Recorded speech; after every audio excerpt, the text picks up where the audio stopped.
سڵای خواتان لە زان لێکچەری یەک بەشی دووەم تاواقی انشاءالله لەم بەشەی ئێرەیە کە مابوومان باسی کرۆس پلتفۆرممان کردمان. کرۆس پلتفۆرم یانی چی؟ واتە تۆ شتێک بەکاربێنی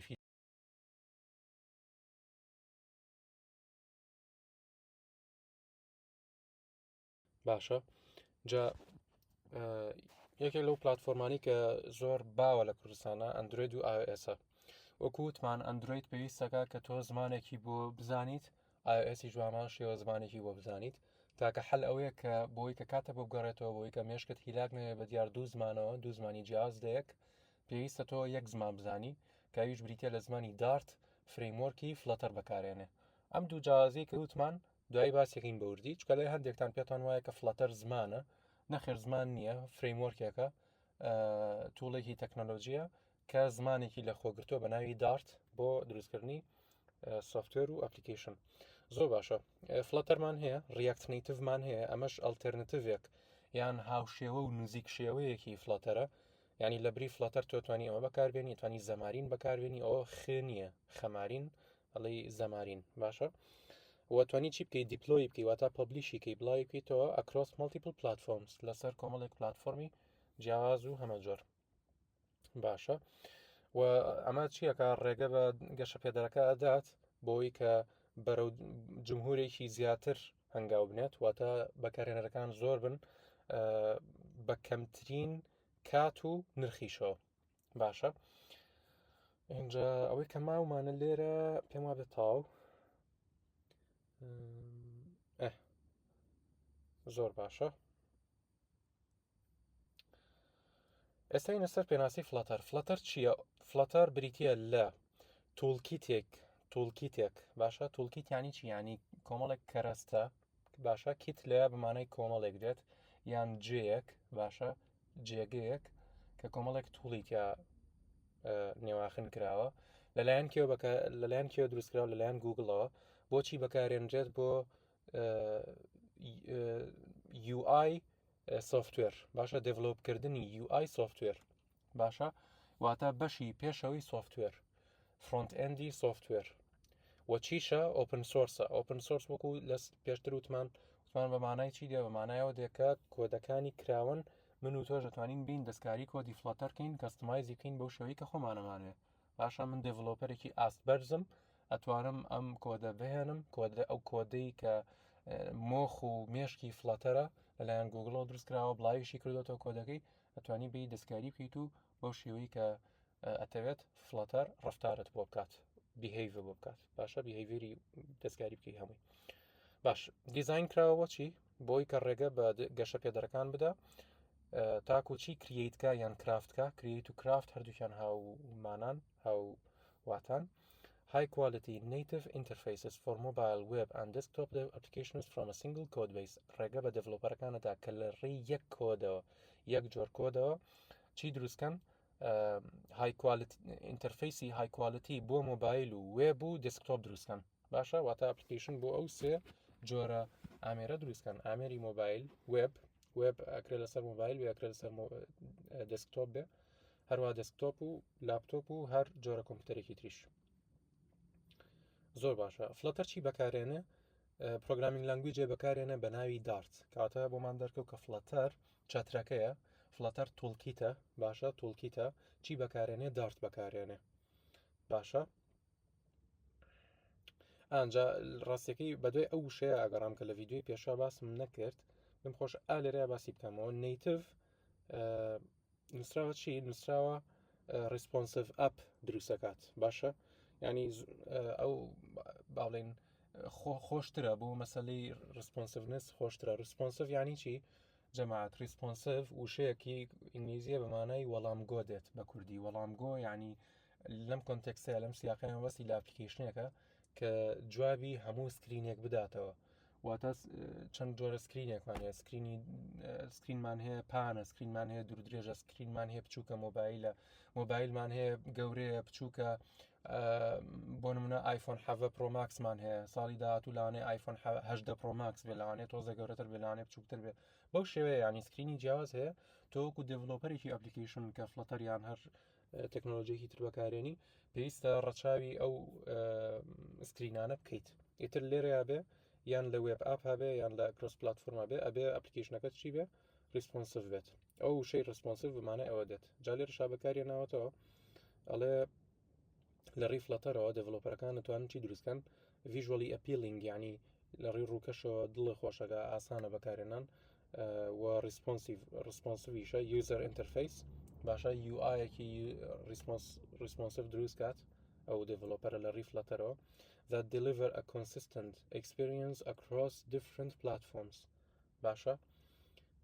eliminating the need to maintain separate ئەمە ڕەمان قسێ ئەڵێ يعني ڕیمووی ئەو هیناکە ئەو پێویستیاکە کە پێویست ئەگەر فلەتەر نەبووە ئەوە پێویست ئەگەر تۆ دانیشی دوو زمان فێربی بۆی کە تەنها ئەپلیکیشن دروستکەی بۆ iOS و ئەندرویدیش باشە یەکێک لە تایبەتمەندیە هەرە چاکەکانی فلەتەر بریتە لە چی هۆت ریلۆد فانکشناڵەتی بریتە لە کردداری هۆت ریلۆد هۆت ریلۆد چیە جەماعەت ئێستا لێرە لە ڕێگە بە دێڤلۆپەرەکەدا کە بە خێرایی گۆڕانکاریەکان ببینێت لە هەمان کاتە لە ئێستاە کاتێکە کۆد ئەنووسێت بۆچی بۆی کە بەرهەمدارەتی زیاد بکات بەرهەمدارەتی ئەمەبەستی لێرەیە چێمەبەستی لێ کە کاتە گەڕێنێتەوە من کە ئەپلیکیشنێک بە ئەکسکۆد دروستەکەم بۆنە من خۆم خاوەنی بەرنامێکی قورئانم زۆربەی برادران ئەزانن ئەم بەرنامی قورئانە من لێرە بە ئەکسکۆد دروستم کردووە باشە کاتێک کە بەرنامە بە ئەکسکۆد یان بە ئەندروید ستۆدیۆ دروستەکەی کاتێک کە ڕەنی ئەەکەی بۆ ناو مۆبایلەکەی خۆت بۆ ناو دیڤایزەکەی خۆت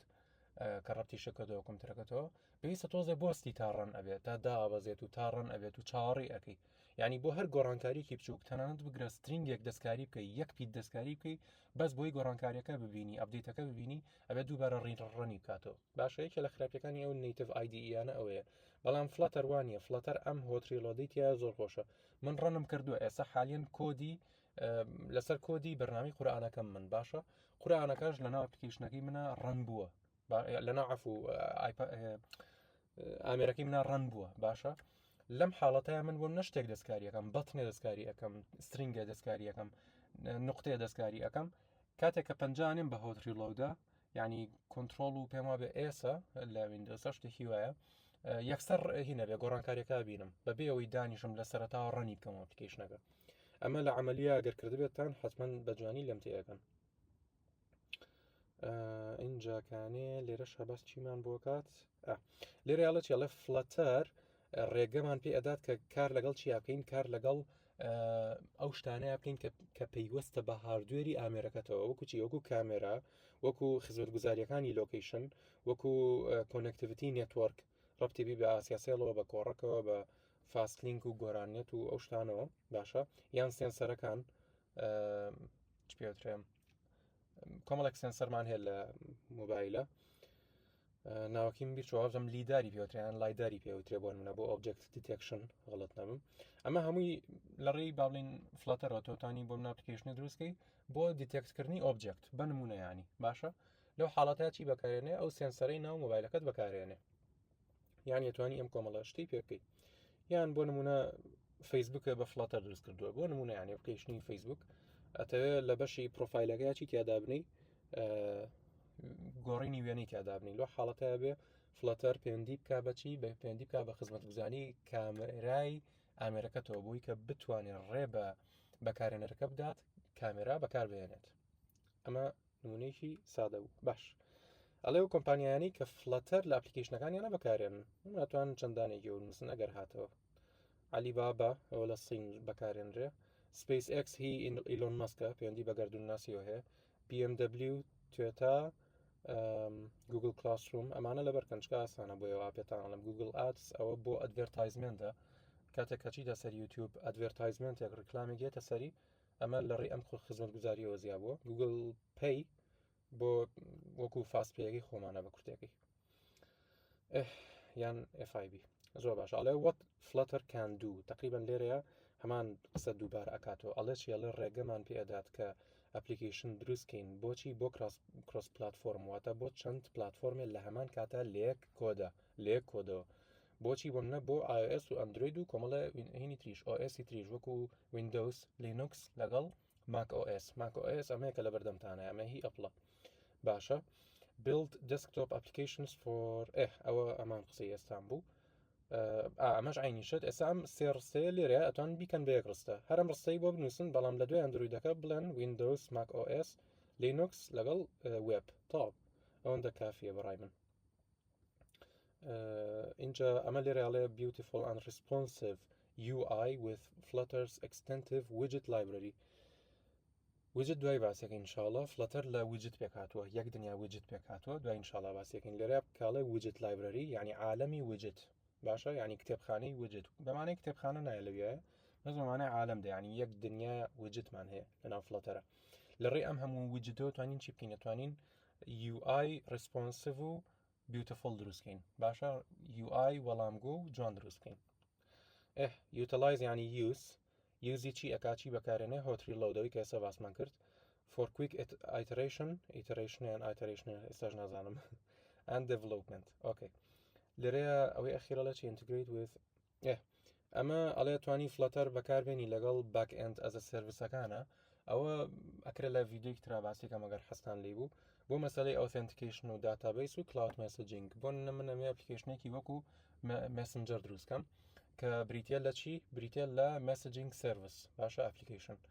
ئەم ئەپلیکیشنەی من پێویستە لە پشتەوە سێڤەرێک بەکاربێنێ باشە سێڤەرێک بەکارێنێ بۆ نەوەکو سێڤەری چی فایربیس هی گوگڵە کە چیم بۆ دابینەکە کلاود مەسەجینگم بۆ دابینەکەواتە ئەو بەشەم بۆ دابین ئەکا کە من پێویستم پێێتی بۆ ئەپلیکیشنەکەم ئەوش بریتە لە چی بریتە لە ناردنی نامە یان تەلەفۆنکردن لە نێوان بەکارهێنەرەکانی منە لەناو ئەپلیکیشنەکەمە بەو شێوەیە یان داتابیسێکی ئۆنلاینم هەیە ئەمێ ئینتیگریتی بکەم لەگەڵ ئەپلیکیشنەکەمە ئەمە لە ڕێی لە ڕێی فایربیسەوە پێم وا بێت نەتان خوێندووە پێویستیش ناکا بۆ ئیمتحان بیخوێن و بیزانن بەسەرەوە ئاشنای بن و تاو ئەمەش لێرە هەرڵێ چیاڵێ توانی ئەنیمەیشن و ترانزیشنی پێ دروستکەی ترانزیشن واتە جوڵە بۆ نێسام کە ئەمە آیپەکەم ئەمە ترانزیشنە ئەو جۆرە ترانزیشنەش پێوترێت سکرۆڵ باشە نازان بە ترانزیشنی حسابیاننا المهم بەمانەی ئەنیمەیشنیت use Flutter plugin to extend for geolocation ئەوە ژەر ئای هەماشتە ئەڵێ کۆمەڵێک پلگینی هەیە فلەتەر واتە ئەکستێنشنی هەیە پلگینی هەیە کە ئەتوانین بەکاری بێنین لە ناو فلەتەرە بۆچی بۆ کۆمەڵێک کردداری دەرەکی هەنەیە کردار کە پێویستمان پێێتی وەکو چی وەکو جیۆلۆکیشن واتە بۆ لۆکیشن سرویسز وەکو کەرنت لۆکیشن و بابەتانە یان دەست ڕاگەشتن بە کامێرە یان کڕینی ناو سرویسێکی ناو ئەپلیکیشنەکە من ئەپلیکیشنێکم هەیە بۆ نمونە ئەمێ بەکارێنەرەکانم لە ناو ئەپلیکیشنەکەی مننا توڵێک بەشێک هەیە بە پارەیە ئەبێ پڕچەیسی بکەن ئەوەش هەر بە فلەتەر ئەکرێت و زۆر ئاسانەوەشتش وڵا ئاسان نیە گەڵتاگەم بەس ئەلموین پێگرێ واڵە لێرە ئۆکەی جا using only one programming language کە تایبەتمەندێتێکی تری فلەتەر کە لێرە بۆڵدی کردو پێچێ بەلای مامەساوە گرنگ بێ کە هەرواشە یەکێکە لە خاڵە گرنگەکان ئەوەیە کە فلەتەر یەک زمان بەکارێنێ پێوترێ دارت باشە جەماعەت دارت لە ئینگلیزیاتە چی هاتووە لە سەرەتیرەوە هاتووە ئەوە بەحساب سەرەتیرێ لێرە ئەوە خۆی نازانم بۆ ئەو هەیە لەو سوچەوەی لاتۆ بۆچی و ناوەشی لێنراوە لەبەرەی یەکسەر ئامانجەکەتە پێکێت بە یەک زمان نەک تۆ بچی دوو زمان فێربی بۆی کە iOS و ئەندروید ئەپلیکیشنێ بۆ دروستکەی زۆر باشە لێرە ئەڵێ سوودەکانی باشە کاتە بۆ گەڕێنێتەوە باشە بەهۆی چیە بەهۆی کە وەکو وتمان یەک کۆد بەکارێنی یەک جۆر کۆد بەکارێنی و یوزەر ئەکسپریەنسێکی جێگیری هەیە لەسەر ئامێری هەمەجۆری لێکجیا یوزەر ئەکسپریەنس ئەمە UI UX مان هەیە جەماعەت UI ئەمێکە لە بەردەمتانە ئەمانە بەتنن ئەمە بەتنە ئەمە دوگمەیە ئەمە دوگمەیە ئەمە تێکستە لێرە توانیشت بنووسی ئەمە پێوترێ UI باشە هەندێک کەس لە کوردی خۆمان پێڵێن ڕووکار بەس من و شێم پێ غەڵەتە UI پێڵێن باشە بە ئینگلیزی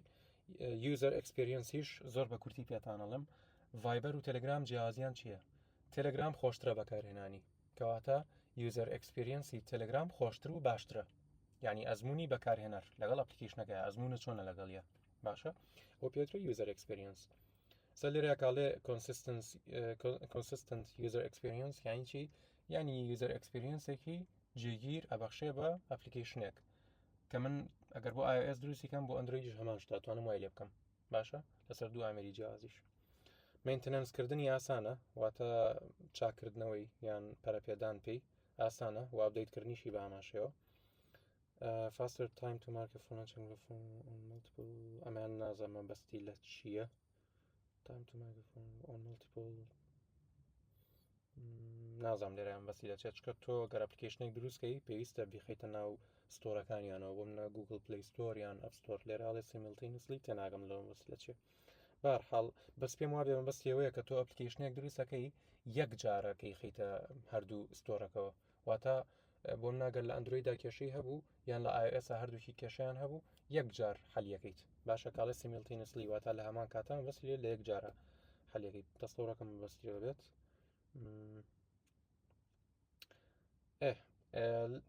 فلاتەر کاتێکە هات دارتی بەکارێنا دارتیش پەیوەندی هەیە بە جاڤا و زمانەکانی سیەوە بۆچی وایان لێکردووە لەبەرەوەی کە پێشەوەی فلاتەر بێ دڤلۆپەرەکان بەگشتی ئەوانەی کە زۆر ئاسیان بەرزە لە وڵاتانی دەرەوە ئاشنایەتیان هەیە لەگەڵ زمانەکانی پێشوە جاڤا و سی و ئەوانە کاتێک هاتنە سەر دارت ئاسان بوو بۆیان بۆیە کاتێککە فلاتەر بەکاربێنی ئەتوانی ڕیسۆرسێکی زۆر باش بەدەستبێنیت و ئاشنایەتێکی باشە هەبێت لەگەڵ گەشە پێدەرەکانە ئەگەر کەسێکی بەڕاستی بە ئۆنلاین ئیشکەیت و ئینگلیزێکی باشە هەبێت لە کۆمیونیکیشنە کۆمیونیتیەکانە دەستت پێیان بگات وەسی ئەوەیە چکە شتمان هەیە تەکنۆلۆژیامان هەیە لەوانەیە ریسۆرس لەبارەیەوە کەم بێ لەسەر ئینتەرنێت تو لەوانەیە کێشەیەکە توش بێ لە حاڵەتەیە تووشی مشکیلا بیت مشکلەکەژەوەیە کە باڵێن یعنی بە ئاسانی کێشەکە حەل ناگەیت ئەمەش هەمان قسەی لەگەڵانی پێشوە دەتوانی بەکارێنەری زۆر بەدەستبێنیت باشە بەکەمترین تێکۆشانەوە لەبەرەوەی هەمان کۆت بەکارێنێ تقریبا بەعام هەر هەمان قسەیە هەر هەمان قسەی لەگەڵانی پێشوو هەر باشە دڤلۆپەکان ئەڵێ گەشە پێدەرەکان دەتوانن کۆمەڵێک ویجت لە ناو فلەتەرە بەکاربێنن لە ڤیژوەڵ ستودیۆ شتێکمانە ئەوش هەموو شتەکانی سەر شاشەکە پیانەوترا کۆنتترۆل باشە بەتن و تێکست و دار و بەرد پیانەوترا کۆنتترۆل لە فلەتەرە بۆ ئەم بەتنەی ئێرە ئەم تێکستە ئەم نووسینە ئەم ڕسمە بۆ نمونە هەمووی پێوترێکی پێوترێ وجت جا کۆمەڵێک وجدی پێشوەختە ئامادەکراوی تایە باشە کاڵێ پریبیلد واتە پێشوەختە ئامادەکراو یان نێواخنکراوی تایە وەکو چی وەکو لینیەر پرۆگرس ئیندیکیتەر ستێپەر فلوتینگ ئەکشن بەتن ئەلێرت دایالۆگ کە پەرتینۆ ئەلێرت دایالۆگ هەمووشی ناوەکەیان بەخۆیەوەی و ئینشاڵا باسی شیانەکەین دانە بەدانە وەکو ئەمانە ئێستا بۆ ناسەیگە ستێپەر ینی ئەوە ستێپ بای ستێپ ئەتوانی لەم ئەپلیکیشنێکە هەیە لە یەک لاپەڕە پێکاتەوە یەک پەیجە بۆ هەنگاوەکانی چۆنێتی سەرکەوتن بۆ نمونە چوزام چۆنێتی چێژلێنان چۆنێتی شتێک لێرەیە هەنگاوی یەکەم هەنگاوی دوم هەنگاوی سێم بەو شێوەیە ئەتوانی بیخەیتە ڕوو بۆ کەسەکە لینیەر پرۆگرس ئیندیکیتەر چییە ئامە لینیەر واتە مەبەسی لە لۆدینگە کاتێکە تێ لۆدینگ بێتە سەر شاشەکە بەڵام بە شێوەی خەتی بە شێوەی هێڵی باشە هێڵی ئاسووی فلوتینگ ئاکشن بەتن پێم وابێت لە عملیە کردوتانە ئەلێرت دایالۆگ ئەوەیە کە ئەلێرتێکەیەتە سەر شاشەکە ئاگاداریەکە کە پەرتینۆ ئەلێرت دایالۆگ هەر ئەلێرتەکەی ئێرە بەڵام ئەمەیان شێوازی iOS ئەمەیان شێوازی ئەندرویدە کە پەرتینۆ پەیوەندی هەیە بە iOSەوە باشە ئەمە لێرە باسیەوەی کردە و خاڵە جا ڕووکار واتە لەیاوتی ریسپۆنسیڤی فلاتەر کێشەیەکی زۆری بۆ دڤلۆپەرەکان هەل کردووە لە ڕووی ڕووکارەوە بۆ سکرین و شاشەی جیاواز وەکو پێشتر باسمان کرد باشە ئەوە لە سکافۆڵداتایەتی دوای ئینشاڵای خوێنین لە لێکچەری دووە یان سێ شتێکی وایە وەکو دیقەت بەند لێرەیە کۆمەڵێک سکرینی جیاوازمان هەیە باشە ئەمەش بە هەمان شێوە ئەڵێ بیگەر سکرین سواتە تا شاشەکە و گەورەتر بێ کۆمپلکسیتی زیاترە بێت ئاڵۆزی زیاترە بێت بەڵام هەتاکو سکرینەکە بچووکتر بێت کۆمپلکسیتی کەمترە بێتەوە ئاڵۆزی کەمترە بێتەوە دارت چییە زمانی دارت ئەڵێ دڤلۆپ کراوە لەلایەن گوگڵەوە باشە دیزاین کراوە بۆچی بۆ دروستکردنی ئەپلیکیشن باشە ئەپلیکیشنی های پەرفۆرمانس و سکەیلەبڵ بۆچی بۆ وێب و مۆبایل و دسکتۆپ سکەیلەبڵ لە سکەیلەوە هاتۆ سکەیل ینی قەبارە لێرە سکەیلەبڵ ینی قابلی ئەوەیە کە بتوانی بیگۆڕی قەبارەکەی تر باشە یعنی توانی وا دروستی بکەی زۆر باشە اینجا تەبان دوو هین بەکارێنێ دوو it features a strong type system نازام چێ بیرم نەماوە ڕاستێکی خۆشمم زانی بەس بیرم نەماوە just in time بەکارێنێ لەگەڵ ahead of time compilation پێم وابێ لێرە باسمان نەکرد توابزانم تێ نەبوو ئەو دوو هینە بەکارێنێ ئەو دوو جۆرە compilation بەکارێنێ واتە کۆمپایلکردنی کۆد ئەوە پێم وابێت لە لێکچەری دوای ئەمەیە خوێنرێت یان لێرەیە تاکید نیم وابزانم لێرەیە نەوەڵاوتا لێرەیە تا زۆر باشە ئەو دوو کۆمپایلشنە بەکارێنێ دارت وە سەپۆرتی چیەکە object oriented OOP ئەوەی کە پێم وابێ خوێندووتانە نازانم imperative and functional programming paradigms ئەمە مەبەست پارادایم مەبەستی لەو کیوەردانەیە کە خوێنرن لە پرۆگرامینگا وەکو if و else و string و variable و ئەو بابەتانە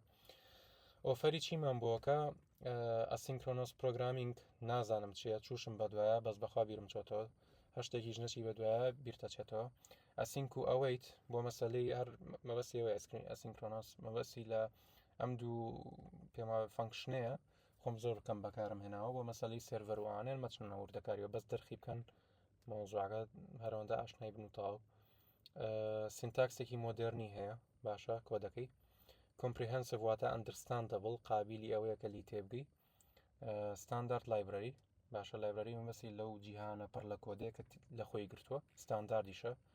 من لی تێگەم دڤلۆپەرێک تریش لی تێگە عشوایی نییە هەریەکە و کۆدێک بەکاربێنێ سویتە بڵەوە تا گونجاوە بۆ کۆمەڵێک تاسکی دڤلۆپمنتی هی زۆر باشە جاڵێ لانگویجی سەرەکیە زمانی سەرەکیە کە بەکارێنرێ بۆچی بۆ دڤلۆپکردنی ئەپلیکیشن لە ڕێی فلاتەرەوە باشە but can also be used independently for web development ئەتوانێت بۆ شتی تریش بەکاربێنرێ بۆ دڤلۆپکردنی وێب و سکریپتینگی سرڤەر سایت باشە و کۆمەڵێک شتی تریش دوو شتمان هەیە جەماعەت دوو جۆر کۆمپایلشنمان هەیە کۆمپایلشن وەکو وتمان یعنی کۆمپایلکردنی کۆد تو کۆدێ نووسێ بێ کۆمپایل ببێ بۆچی بۆ باینەری لانگوێج بۆی کە کۆمپیوتەرەکە و لێو تێبگە دوو جۆرمان هەیە دانیان just in time واتە لەو کاتەیە کە کۆمپایلێری ahead of time واتە پێش ئەوەی کە کۆمپایل بێ پێش کاتەکە باشە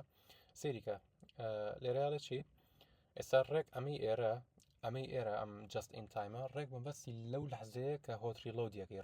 هۆتریلۆد باسمان کرد تۆزە لەمە پێش باسمان کرد کە بریتە لەوەی کە من ئەپلیکیشنەکەم ڕەن کردووە باشە بەڵامەیە بۆ نە گۆڕانکاریەک ببینم لە ئێستاە ڕێک لە هەمان کاتە لە ئێستاە گۆڕانکاریەکە ببینم یەکسەر ئەو پێوترێ هۆتریلۆد چ کۆمپایلشنێک بەکارێنێ just in time بەکارێنێ باشە بەڵام ahead of time ئەو کۆمپایلشنەیە کە من هێشتا هیچ ڕەنم نەکردوتە سەر ئەپلیکیشنەکەم ڕەن نەکردوتە سەر مۆبایلەکەم ڕەنم نەکردوتە سەر تابلێتەکەم باشە کاتێک کە ڕەنی ئەەکەم ئەو جۆرە کۆمپایلشنە پێوترێ ahead of time باشە بەڵام ئەوی تر کە بمێ گۆڕانکاریەک لە هەمان کاتە ببینم پێوترێت چی just in time باشە اینجا لێرازجی ئەڵێ when the program starts زۆر باشە سەمەری ئەم لێکچەرەمان چییە لێرەیە پۆتێنشەل کاریەر واتە پیشەی داهاتوو پیشەی زەمەنی داهاتوو مەبەستی ئەوەیە کە فلەتەر بژاردێکی زۆر گونجاو و باشە بۆی کە تۆ بتوانی پیشەی داهاتووتی پێ بەدەستبێنی بەمەرجێ زۆر بچیتە ناوەوەکو من لە سەرەتای ئاماژەم پێدا و